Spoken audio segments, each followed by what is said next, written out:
All right, so I will show you guys some more examples of curling it away from your face because that seems to be something that people struggle with. And like, here's the thing, getting the hang of a beach waver like takes a second anyway. Like, just keep practicing. And if you guys have more questions about like what's happening, what is tripping you up, then let me know so that I can try and demonstrate it on myself and like combat and come up with a solution for you. All right, because it really is the simplest freaking tool. So I'm gonna curl away from my face, clip is in the front, curl away. Again, if you go the wrong way, okay, you just go back the other way. I'm pressing the buttons back here. I've gotten really used to just like pressing the buttons by feel, which you will too. Like, I don't have to stop and look at them, but you know, just feel them out. So you'll see that I'm like kind of dragging it and getting closer to the scalp. Let it drop, let it cool. We'll do another piece from the front here.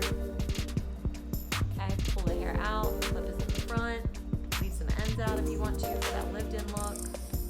Curl, drag, curl. Now, when I get to my bangs here in the front, then like curling way too close to my face, it's a little nerve-wracking. So sometimes, like if I had super tiny bangs, then I probably wouldn't even press the curl button. I would just like spin it up by my hand and not be so crazy. That is the one and only piece I touch before it's cool because I want it to relax. I don't want like a right in the front there. So I touch it while it's still kind of hot and just mold it into what I want it to be. I'll show you guys again on this side. If I want the curl to set completely and hold better, which it will hold so much better